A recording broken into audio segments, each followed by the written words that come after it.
वाराणसी में देश प्रदेश के भाजपा नेताओं का जमावड़ा हो रहा है। इसी कड़ी में योगी सरकार के कैबिनेट मंत्री पूर्ण प्रताप शाही भी वाराणसी पहुंच चुके हैं। हमारे साथ बातचीत के लिए मौजूद हैं।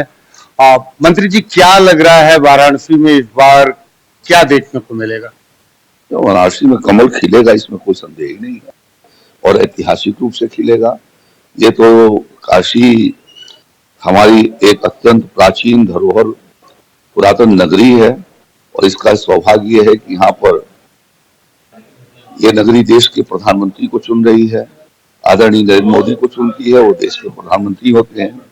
तो ये सौभाग्य तो सबको मिलता नहीं, ये सौभाग्य काशी को है। इसलिए काशी की जनता बड़े उत्साह के साथ, उमंग के साथ भारी मतदान मोदी जी के पक्ष में करेगी, कमल का फूल खिलाएगी, और फिर से तीसरे बार देश का प्रधानमंत्री बनाए जाने का सौभाग्य काशी की जनता को होगा, और काशी की जनता के लिए गौरव का बात होगा।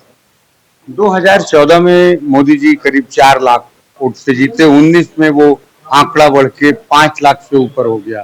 2024 में क्या लक्ष्य है? देखिए, पिछला चुनाव वो 6,60,000 के करीब से जीते, और अब की बार की जनता का जो चर्चा है वो ये है कि अब की बार 8 लाख से लेकर के 10 लाख तक जीत सकते हैं।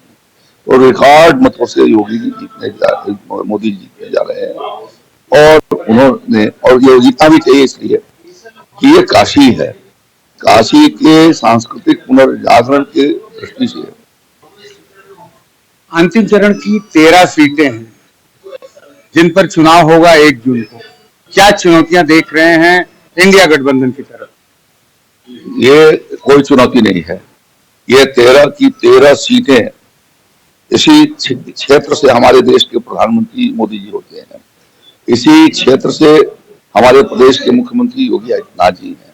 तो ये तो हमारा सौभाग्य है कि इन 13 क्षेत्रों से निकले हुए प्रतिनिधियों ने देश के प्रधानमंत्री बनाया है, प्रदेश का मुख्यमंत्री बनाया है, और इसलिए 13 की 13 सीटों पर भारतीय जनता पार्टी का कमल खिलेगा। और ईडी गठबंधन जो है वो मोहों के बल गिरेगा, मुंह के बल गिरेगा। वो उनकी हालत उनकी खस्ती है, जहां उनका कोई आधार नहीं है, उनको नहीं जीतना है।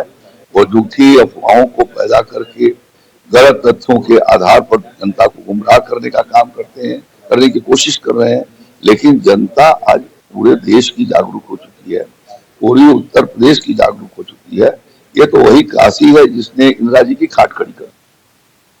तो आज उस काशी में कांग्रेस लौट करके आएगी का तो सवाल ही नहीं उठता है। चलते चलते आज राहुल और अखिलेश की जोड़ी वाराणसी में है, क्या कहना चाहेंगे राहुल और अखिलेश को लेकर? ये जो है असफल लोगों की जोड़ी है, जिन्होंने नेतृत्व को अभी तक वो संभाल न सके, और कांग्रेस का उन्होंने मटियामेट कर दिया। एक वो है, और दूसरे वो हैं जिन्होंने अपने पिताजी आदरणीय नेताजी मुलायम सिंह यादव जी का सरेआम जिन्होंने उनकी बेइज्जती किया और मंच पर धक्का धुक्की कराया। तो वो क्या कर सकते हैं? आज मोदी जी को रोकने के लिए इकट्ठा है, कल फिर अलग होंगे। थोड़े दिन पहले उस बहुजन समाज पार्टी के साथ थे, फिर उनके ऊपर आरोप लगा करके अलग हुए। तो यह तो स्वार्थों का गठबंधन है, और उसे कोई नेतृत्व नहीं है। क्या अखिलेश यादव राहुल जी को अपना नेता मानते हैं, या राहुल जी अखिलेश जी को नेता मानते हैं? आज तक तो उनमें से किसी ने भी ये तय नहीं किया कि ईडी गठबंधन का प्रधानमंत्री कौन होगा। जहां नेता ही अभी तक नहीं है, तो 140 करोड़ का देश का अंधेरे में देश के नेतृत्व को छोड़ देगा? नहीं छोड़ सकता।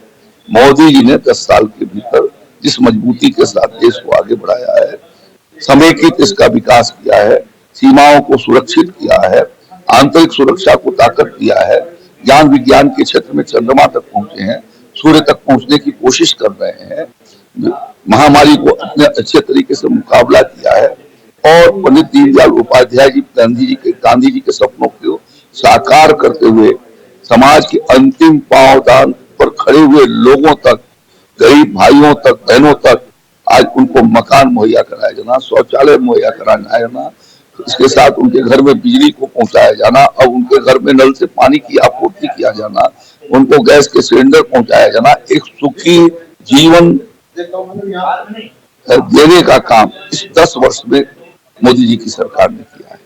और कांग्रेस की 50-60 साल की सरकार गरीबी मिटाने के नाम पर लड़ती गई और गरीबों की संख्या बढ़ती गई और गरीबों के लिए उन्होंने कुछ नहीं किया।